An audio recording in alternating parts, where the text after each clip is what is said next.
All right, guys, on this video, I'm going to critique a call from my closer, Alex, who is actually our best closer on the sales floor. He got 12 contracts last month, but on this call, he did not get a contract because he was way off the process. If you guys want to learn the process, I have a really good video right here that you can click on and learn our entire sales process with our new script and how I trained my team on it. But this is one of the calls that we missed the contract, we missed our process on it, and that happens. And that's why you need to listen to the record, because you need to know when to calibrate and correct, pivot, and just get somebody back on track, because Alex was way off track here, which is why we do training, why we practice. You know, when Michael Jordan won his first championship, he didn't stop practicing. If he did, he wouldn't have won 5 more.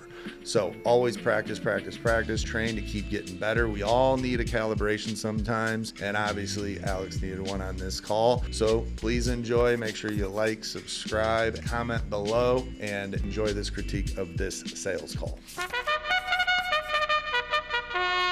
What's up, guys? Make sure you like, subscribe, and comment on every video this December, because we are giving a grand prize away for Christmas at the end of the month. You have to subscribe, like, and comment on every video. We're going to be taking you through a journey of wholesaling, from pulling the right data with the right software, a true sales process and sales script, KPIs, running comps, underwriting a deal, finding your buyer, and everything in between. So make sure you're paying attention this month. We're going to be giving a grand prize away, including cash, a one-on-one call, a course. So you don't want to miss it. There might be some other prizes too in there. We're going to see. But make sure you like, subscribe, and comment on every video, and I will see you guys at the top. Yes. Y'all called about my property on 3 Road? Yes, sir. Old. Yes, sir. Let me get you pulled up real quick. How are we doing today? Okay, I'm doing fine. Now this is a cash offer. There's no middle buyers or anything like that, is it?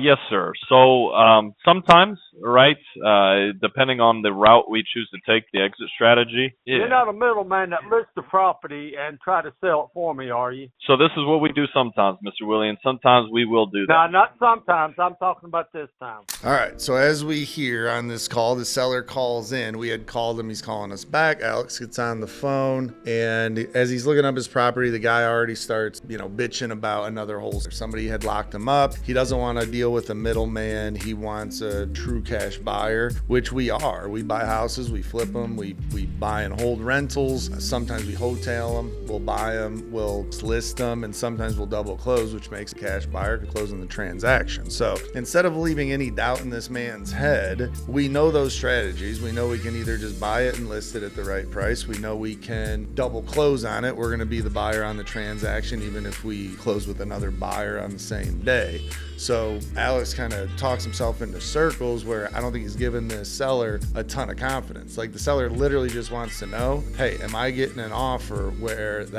you're not going to shop it around, where, there's no mystery behind who the end buyer is. So I feel Alex, missed the mark right here, where he could have just said, yes, sir, we're buyers. We buy cash. We're going to be the LLC or the company that closes on this transaction, because all that can and is true. So, why leave any doubt in his head? We know we can double close. We know we can buy and list. We know we can do a bunch of things. We do assign properties, obviously, but I would have left all that out. I would have said, hey, we're going to see what the value of the home is. If we can agree on a price, we're going to buy it, sir. And just leave it. Like, why even leave any doubt in this man's head? He's already irritated about companies locking him up, trying to get it reduced, trying to sell it for a higher price on the MLS. If this guy calls me, I'm giving him all the confidence in the world and just shutting all this doubt down and just getting right into the process.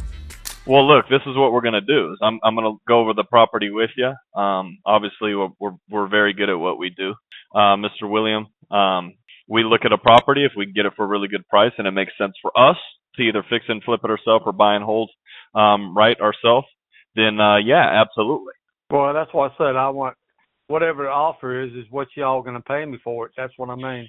Mr. William, there's no there's no scenario where I give you an offer and that is not what goes to you once we get to the closing. We cover the closing costs and commissions. So I've got people said they're going to pay cash for it. So. So again, here we are now trying to explain other exit strategies. Literally, this guy, all he said was, I just want to make sure you're a cash buyer and not a middleman. You're a cash buyer, right? That's what he said at the beginning of this call. And here we are trying to explain other exit strategies, how we use realtors, how that, works. I mean, we could have kept this short, sweet, and simple with this man. All he wanted to hear was, we are the buyers. We pay cash. It's as is. What we offer you is what you get in your bank account, and we're not going to offer you something that we can't pay. First of all, Mr. Seller, let me see if the property qualifies for an offer before we get too far into the weeds. If it does qualify for an offer, I'm going to give it to you. If for some reason this property doesn't fit our buy box, it'll probably get denied, and I'm going to tell you a reason. So I understand your concerns. I'm sorry you were put through that with these other companies that made empty promises, but not every property gets approved here at Prime Partner Home Buyers, and that's why when we give an offer, we're very firm on that offer. We know it's a good offer that makes sense that we can close. I don't know what you went through with the last few companies you're talking about, but hopefully we can get this thing approved and get you an offer by the end of the call. I think we're kind of talking ourselves in circles again, I think what Alex is doing here, honestly, is the last few properties that we've gotten in Asheville, we have had to list, and we've actually moved them on the MLS, and we've made big rips on. So he's automatically thinking like, this guy isn't going to want to do any of that, so I might as well touch on it at the beginning of this call and see how he reacts. We really should have just told the guy what he wants, because that is 100% our process. Is we are the cash buyer. We can close on the cash depending on the price, the offer, obviously the condition of the home, but we are the cash buyers. We're not the middleman. Don't worry about all that. This is a cash as is offer if it gets approved. That's it. And then let's get into it. It's paid and clear for, no liens against it. I mean, It's got a brand new roof, all that, a 3-year-old roof. The water heater is about 3 years old. Okay. The HVAC's about 5, but the HVAC is on the blank right now. The foundation is good.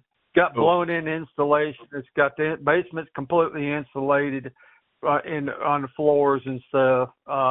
It's got a water treatment system, not treatment system, but a water system along the walls and the basement to keep the water from coming in, seeping in from the ground. Okay. So that was about $10,000 a long time ago. So dang, okay. You said the water treatment system was about $10,000, however long ago. Well, it's water treatment system. It's not a treatment system. I forgot what you call it. It's a drainage system. So where the water seeps in a lot of times and from the ground. Right. Oh yeah, right. Yep. Okay. Mm-hmm. Well, I have a system put in my basement so it don't do that. Okay. Very nice. Okay. And so it sounds like this house is pretty decked out. Was this that 3 years ago? Was that kind of when you first thought about maybe getting rid of the property, so you kind of fixed it up? Well, no, I was renting it 3 years ago, and right now I'm doing some renovations because you know how rentals are. I have to paint the house, patch a few little holes in the walls and stuff like that, and do the floors again. I got hardwood floors in it throughout the house, except for the bathrooms and kitchen. Yeah. Okay. So need a paint, just some cosmetic stuff, and I guess with the what is this about? Well, I'm already doing that. I'm going to be doing the painting. I already got the paint for it. I just haven't painted it yet. Okay. I got you. I mean, it sounds like this house, I guess, at the end of what you do over the next month or so, will leave very little to be desired. Except for, like I said, except for the HVAC, and I'm working on that right now. That's the expense. They said something. It's not the HVAC unit on the outside. It's something on the inside. All right, so this guy is just spouting off all the condition of the house. Like, he's getting right into it, but I don't think this seller is unpleasant at all. I think he would have a nice, natural conversation. He's probably a no bullshit guy. He's talking about, man, just come out to the property, hand me some cash and close on it. And obviously real estate doesn't work that way, but I think we could have done a way better job here of kind of steering this conversation, a little more personal. I think we screwed up in the beginning. We kind of let him take control of the conversation. We didn't give him that confidence that he was just asking for and looking for. We kind of talked ourselves into circles. And I think, as he's, telling us about the property, it feels like he's kind of rolling his eyes because he's like, these guys are just kind of like everybody else. I think we could have done a way better job when he was spouting off about bad contracts that went bad with other companies. If we would have just kind of paused, took a deep breath, and gave this man confidence that we're going to be different, we are the cash buyer, and we're going to get to the closing table, then he probably wouldn't have just rambled everything off about the house. Like, that's good, but at some point, we need to tell him our name, the name of the company. We haven't even done that yet, and now we're, almost 8 minutes into this conversation, and we haven't even had the man write our name down or shoot him a text with our information or anything. He came off a drip campaign or something. So okay, like maybe something with the duct work or something, or no, it's not. I don't know what exactly. Okay, there's something causing condensation to leak, from the duct work. Well, let me thank you so much for all that information. A little bit to digest here, but it looks like the roof and the hot water heater 3 years, and the HVAC is not old, but maybe something wrong with it. No. Yeah. The seller finally pauses right here, and it's, almost 8 minutes in. He just spouted off all the good about the property, all the bad about the property, and, the little bit of bad about it. But, he just paused, and this would have been a great spot for Alex to just, back into the script and the motivation and just get back to the process. That's it. The guy pauses. Hey, thank you so much for all that information. I'm writing everything down. Before we get too far ahead of ourselves, Mr. Seller, I want you to know who you're talking to. It sounds like you've dealt with some other companies that, you didn't like working with. Like I said before, this call is going to be way different. Our company is way different. We're A-rated with the Better Business Bureau. I'm going to shoot you over a text with our website. You can click on the BBB and see we're A-accredited. But before I do that, do you mind grabbing a pen and paper and just writing my name and phone number down just so you have it so we get connected? I want you to know who you're talking to and get him to write down our information. Now, maybe he can't get a pen and a paper, and maybe he says no, maybe he's driving or outside, and we'll just text it over anyway and make sure he gets the text and reads the numbers so we make sure let's take back control of this conversation at some point. And then once he does that, we should be sprinkling in now, what makes you want to sell this property now? What's happened? What's the plan after you sell? This a rental, or you were living in it? What's the plan? I think I hear somebody whispering in the background there, Mr. Seller. Would that be your wife or a friend? Are you married? Kids? This guy's information. Let's start building that rapport and start sprinkling in those fact-find questions so we know at the end, if he's going to come up with some type of objection, let's try and get over those right now. We got to grab all that information, because right now, as this conversation is going and as I hear it continue to go, all we're going to do is talk about the house now for the next 10 minutes and start putting them on hold and make them an offer. Okay. And there's another great room, but it's not finished. Okay. And a full garage that you could drive in, has shelving on one side, pegboard on the other side. Oh, okay. All right. So what are we talking here? About 1,200 square feet, it sounds like? 1,250, I think, something like that. I think it was. Okay. And what is it?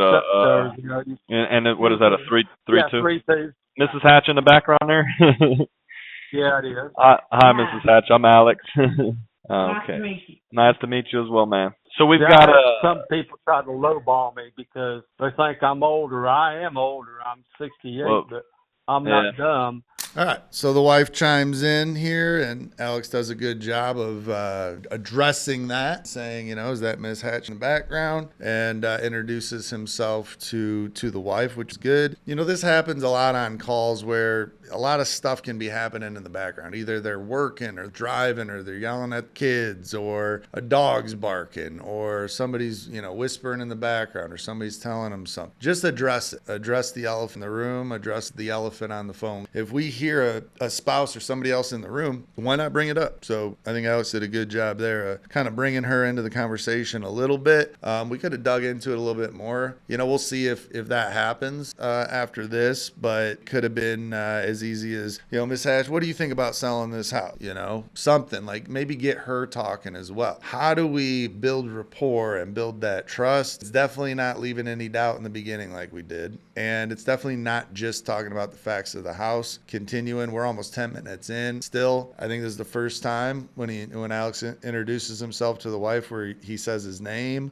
We still haven't said the name of our company. We haven't told him we're on the Better Business Bureau. He's an older gentleman. I'm sure he would like to hear we're A-rated with the BBB. I'm sure he would like to, have our website, have our phone number, have our name. I'm sure he'd love to write it down. So yeah, we need to, at some point, we got to start building rapport, building trust, building that likability. And if we can do that at the same time, pull out the motivation. We have no idea why they're even selling this house, but they've been under contract multiple times. Both husband and wife on the phone trying to sell this. They're still answering calls. This was an inbound call from a drip. This could not be a more motivated seller. They just have not closed by the right closer. And we need to, at some point, stand out. We need to give a way different experience, give a lot of confidence. So at the end, hopefully we get this under contract for lower than everybody else did so we can get to the closing table, because it seems like most people are locking this up way too high. So it's our duty as real estate acquisition to create that relationship, build the trust. So when we do give them an offer that works, that we know can get to the closing table, even if it's lower than what they want, even if we make a little bit of money on the deal, that's okay. What's most important is this damn thing gets to the closing table. They've been under contract multiple times and they still own this house. They do not want to own. That is insane to me. Anybody who gets this house under contract, they're going to have to get it at the right price, but they're only going to be able to do that if they build that rapport and pull that motivation out of this couple and have this relationship. So nobody he's been under contract with has been willing to put in that kind of effort, and so far we haven't put in that effort. So let's see if we end up doing that on this call or not. Okay. So we've got some people try to lowball me because they think I'm older. I am older. I'm 68, but I'm not dumb, and try to lowball me like $240,000 for that house. Okay. You well, can't Mr. Williams, one bedroom, one bath house in that area for that. Yeah, I think I just bought a property in Nashville, and we've got it up for I think $410,000. It's a little bit different of a part, and it's a little bit newer, but everything, talking to you for just 10 minutes here, Mr. William. I know I'm not talking to a newbie. You don't sound green at all. Yeah. What I'm going to do today is obviously do my best to get you, the underwriters, the one that write the checks. I'm going to get you, I think, what the house is worth. Obviously, with Mr. William, like I said at the very beginning, some of our extra strategies do include listing. Typically, that does allow us to come up higher on the process, and really all that does is by pre-marketing. Oh, no, I know you got to make money on it too. I understand that. Yeah, we just get some more eyes on it, right? It gives us an opportunity to expand our group of investors or our group of eventual end buyers. Obviously, you've made it very clear that you're not interested in doing that. So we do our average close is about 45 business days. That sounds like something that would interest you. Maybe if I can even go. A whole lot less. It's good. Yeah, well, I'll definitely. So typically, like I said, hand in hand, right? The cost on our end, as far as speeding everything up with a title company and leaving less room for, let's say, like we said, an inspector gets in there and they find something that we don't even know is wrong with it, and that's an unexpected expense of $5,000 to $10,000, whatever. Painting, putting the new floors in, so you don't have to do that yourself unless you want to. Things like that, right? It's going to roll into it a little bit. Like I said, there's going to be some meat on the bone for us. Obviously, like I said, I know you've been through this process a couple of times. I'm not here to waste your time, because wasting your time would mean wasting mine as well, brother. And I don't have time for that, especially at the end of the month.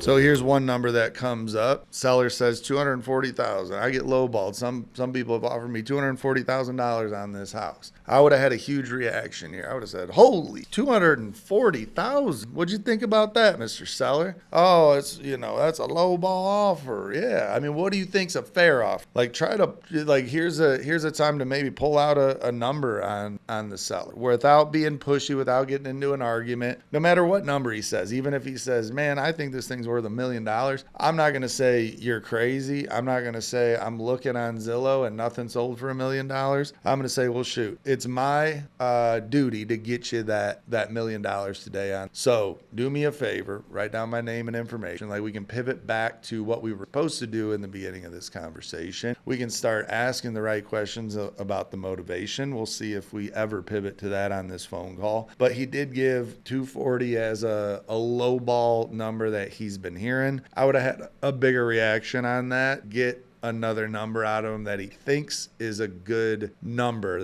that he would take, a good offer. And we could even follow up with, well, 240, like, let me ask you this. What were you trying to sell it for with the last company that you had a contract with? If it was 70,000 over, listed over what they said they were going to pay. And I would probably just look on Zillow and see what it was listed for last, minus 70 grand. Got to use our brains here a little bit, but all good. He said 240 is a low ball offer, so we know that's what he thinks is low ball. Let's see if we can pull out what he thinks is a high ball offer. It does sound like with Mrs. Hatch in the background, we're both on board with selling, and it sounds like we've been trying to sell it for a little while and just been getting some, unfortunately, some bad people on the other side of the phone. So I plan to be different, and I plan to get this thing done for y'all. Yeah, so I wouldn't be trying to sell so quick if it wasn't for my wife's health. I'm so sorry to hear that. She's got some health issues. That's the only reason I'm trying to sell. Well, unfortunately, I handle that quite often, right? And I'm definitely a lot more personable than I think a lot of people in this game. I'm not so robotic and not so obsessed with making so much damn money I completely forget about my clients. So that motivates me pretty good there. Hopefully it's not cancer or anything. I know that can be really, really tough. Okay. Well, so that thank you for letting me know that. Obviously, again, like I said, that light's kind of a fire under my ass. Pardon my French, man. But yeah, I'll see what I can do here, okay? And I'll get with the underwriters. Get what you can work up, and then we see what we can do with. Well, we've been over quite a bit, Mr. William, just to kind of clear it up about the couple of the big ticket items that they're concerned about inside. That does cost us a little bit if we are going to flip it, or even get it up to the point where we can get market rent for it. Is the kitchen and the bathrooms there? Have you had any update done to those recently? And then here we are. The seller's finally just given us motivation here without us asking, where he says, my wife is ill. He's told us that, they're both on board. He's also told us he's 68 years old. He says he's a little bit older, but he ain't dumb, and he ain't giving this house away. So he's given us these little nuggets, and we're not really doing much with them. So, now at the point where, we're almost 13 minutes into the call, still haven't really created a good relationship here. I know we've had little hints of it, but could have done a way better job here of wife is ill, and just take a damn deep breath and let's just have a conversation, because we're just talking a little too fast. We're trying to rush through this process and this script. And I know what Alex is thinking on this call, and I know he thinks this guy's like a no bullshit kind of guy and he just wants to get to it. I don't think that's the case at all. I think this guy would love to have just a good conversation about what the hell he has going on in his life with him and his wife, her illness, what selling this house would mean for them, why they want to sell it now. I would assume it's because his wife is sick, it's costing him time and money, and he's getting older and he doesn't want to fuck with it anymore. So, but we got to get him talking about that, and we just kind of blow right past it. So we should definitely take a deep breath. Go get up, close the script. Let's have a conversation. Let's talk about the wife. Let's talk about, how long he's owned this house. Why sell it? Let's talk about his health. Let's talk about his age. Let's talk about the maintenance on the house. You said you're getting a little bit older. You sound young. So you must take care of yourself. How's your health? Are you doing the maintenance on this property? How far do you live from here, from your main house that you live in and this rent? Are you the one that mows the lawn? Like, let's just get all that pain out. And if we can do that, then when we make an offer at the end, instead of just arguing over the price, we can negotiate on the pain and the motivation and what selling this house is gonna mean for this older couple with the wife being ill and he himself saying, he's an old man. So again, this is, we say we're personable on this call. We say we're different on this call, but we never really show it. We're still just talking about this. Now we're talking about big ticket items. We blew right past my wife. So that's another missed opportunity. Call. We're just way off track. We skipped intro. Still haven't had them write anything down. We skipped the fact find, which is the most important part. We're not asking those questions. We're not digging into the motivation and the pain. We're not building the rapport. We're not asking the right questions that we know could be objections coming up at the end of a negotiation. We're literally just talking about the house, which we could have a bunch of AI on the phones asking, how old the roof is. We need to actually put personality behind this call so we can build that relationship. Like, sales are relationships. This might be a 1 hour relationship or a 20-minute relationship, but it's a relationship. Everything sold in the entire world involves at least two people. So every sale is a relationship. Let's start building that at some point. Well, the bathrooms, I was going to put new vanities in them because they messed those up. But otherwise, no, the kitchen is real nice. So, Okay. I mean, it's the older style, but it's real nice. Okay. And by messing it up, you meant these tenants you got out a few months back? Oh, yeah, the tenants I got out, yeah. I mean, put it this way, they were paying $1,800 a month. They were paying $18? It was $18 altogether because they were going through the Housing Authority in Asheville.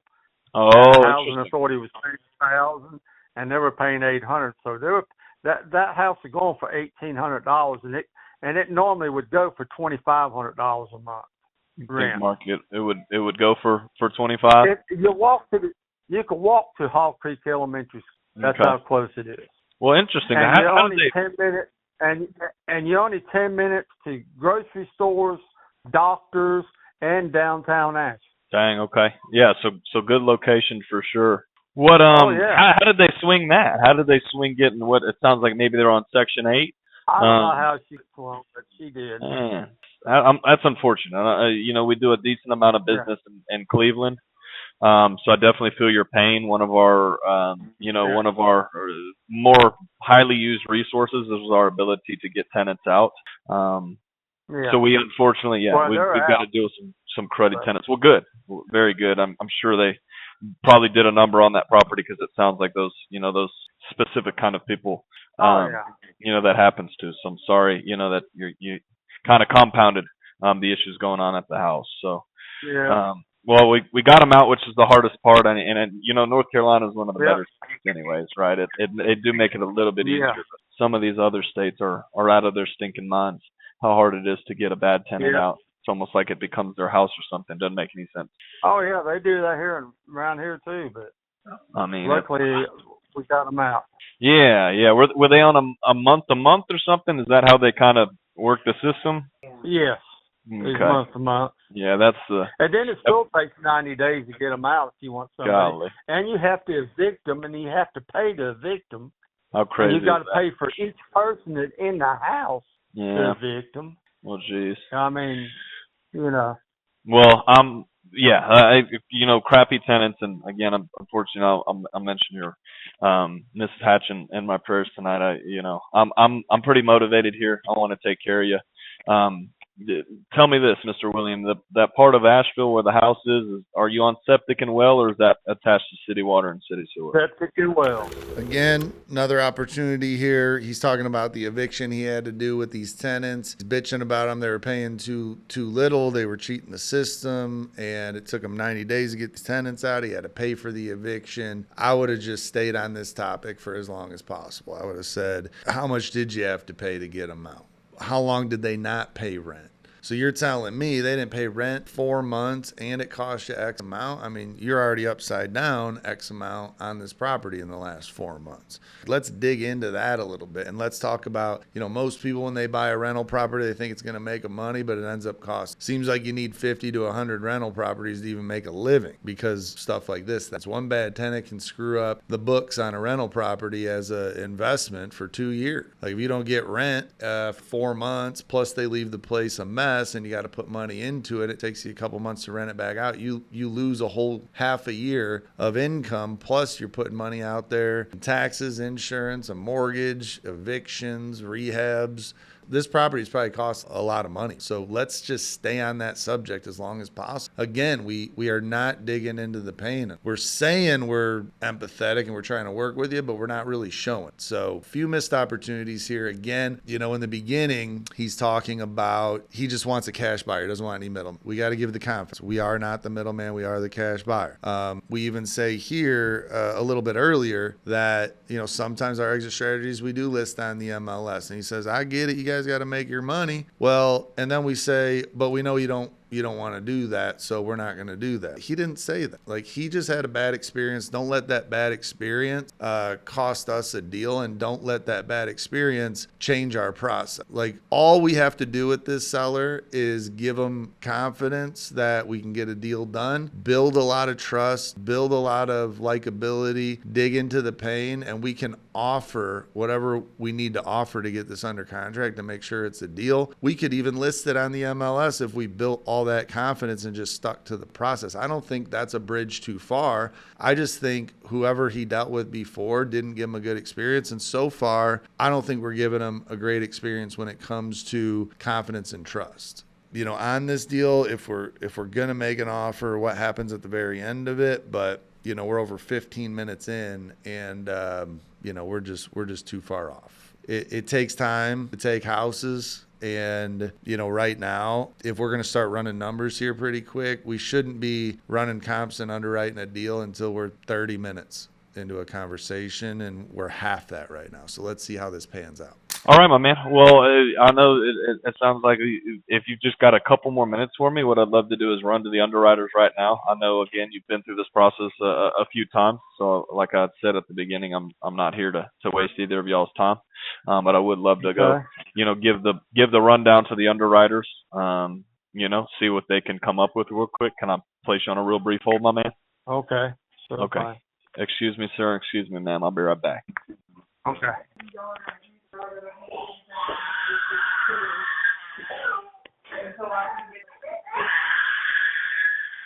Hi there, Mr. William. Yes. Hey there, brother. So we broke it down, and one of my underwriters actually, found the listing, and with the pictures he's looking at, and everything you need as far as a quicker closing, like a 30-dayer, brother. Unfortunately we're going to be around 200, my man. He's saying the underwriter's 200. Yeah, it's going to need a lot of work. Oh, okay, you might as well. No way, not a lot of work to it. Yeah, if we can. I mean, if cleaned the house up yes, and everything. So yeah, Mr. Williams. If we could, like I said, if we could utilize the MLS, I mean, I still don't know how they got it up to 300. I mean, if we could utilize the MLS, maybe 260, 280, brother. Yeah. Well, okay. Well, that's okay then. Appreciate it. Yeah, I want to help you, my man. But if there's any way I can, please let me know. Okay, sure, fine.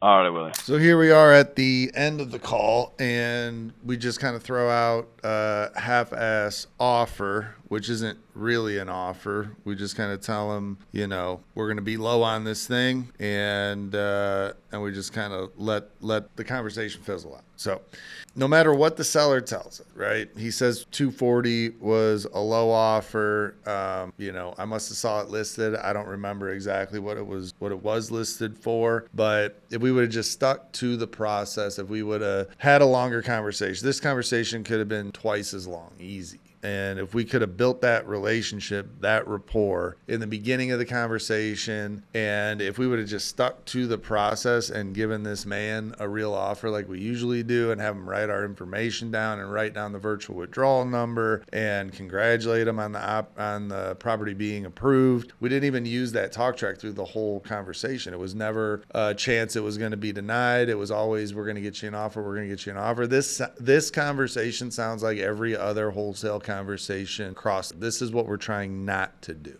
I think we backed ourselves into a corner where we just had to have a bad conversation because we didn't stick to the process. And we had to throw a number out there because we had no leg to stand on. So this could have been a real missed opportunity, with a seller that definitely willing to chat, willing to stay on the phone. He's had the property under contract multiple times. Him and his wife both want to sell it. If we would have just stuck to the process, and if we would have built the rapport, brought the wife more into the conversation, her illness and what she's going through, and how bad the tenants are and how much money this property's cost, and really just built the trust enough to, if we did have to give an offer of $200,000 and he said no, we could have at least pivoted and said, hey, I know you said, the last time they listed on the MLS, I know with that strategy, with us pre-marketing the property, we can definitely come up. So, let me go to work for you. And we could have gotten into a negotiation with somebody that trusts, but, half-ass throwing out a number. I mean, no wonder this call's only 24 minutes and we already gave a half-ass offer. I mean, this was, not a shining example of how we should treat these leads. It just goes to show you can't think for the seller. No matter what they say in price, it doesn't really matter. The property's value is what the property's value is. We don't come off our process because the seller takes control of the conversation. The seller should never keep control of this whole conversation so much where we're completely off of our sales process. If this happens on, every single call, you would never, ever get a contract. Never get a contract. Like, this is the problem with this industry, is people treat leads like this. Somebody that calls in, already been under contract, everybody's on board. He's been trying to sell us the house the whole time on the call, and we just treat it like, oh, he's not serious. He's delusional with his number, whatever the hell we're pre-thinking for this to just throw this lead away. Somebody is gonna buy this house. It's definitely not us. We might as well just burn this lead. But somebody will buy this house. Somebody's going to close on it, and they're going to close on it at the right price when this gentleman gets sick of these types of phone calls. One day somebody's going to, treat him right on a call, be on the call with him for an hour. They're going to, talk about the motivation, the pain, build a relationship. And when they give an offer of $200,000 or $220,000, he's just going to be relieved that he trusts this person's going to get it to the closing table. He's going to sign off on it and somebody else close on it. It's not like this house is never going to get sold. He wants to sell it. He doesn't want it. He's sick of the tenant. He just hasn't been closed yet because he hasn't trusted anybody on the other line, including us. So don't treat your leads like this. Don't come off the process. Stick to the process every single time. Pivot the conversation to gain control of it. No matter what number they say, it doesn't matter. On average, we lock up properties over $40,000 less than what the seller originally is asking for it. So we know those numbers are bullshit anyway. So why come off the process? It never works in our favor. So why do it? So unfortunately, we treated this lead like everybody else does. And it was just money burnt on data skip tracing and a cold caller bringing this lead to the table because we just didn't treat it right. Lesson learned, which is why we do recording training and why we correct things. Not everybody's perfect. I've had bad calls. You've had bad calls. Alex obviously has had a bad call. And, that's why every morning we do an hour of training and, we make sure we do a calibration check and everybody's, sticking to the process and the script. So if you're a solo wholesaler, listen to your recording. See if you sound like this or if you're sticking to the script or what nuggets are you missing in a conversation. How could you have pivoted correctly? Because that's the best form of training is this right here. And I can guarantee you if Alex was sitting right next to me, he'd agree with everything I said, and he would he'd correct it. That's the kind of closer he is. 12 contracts last month. So, but again, had a bad call here. So lesson learned, listen to your recording, comment below, please. Do you like this type of media on here? Do you like this type of content? You want me to do more of these? Let me know. Subscribe, send to a friend, do what you guys do. Click the links in the description and I'll see you at the top.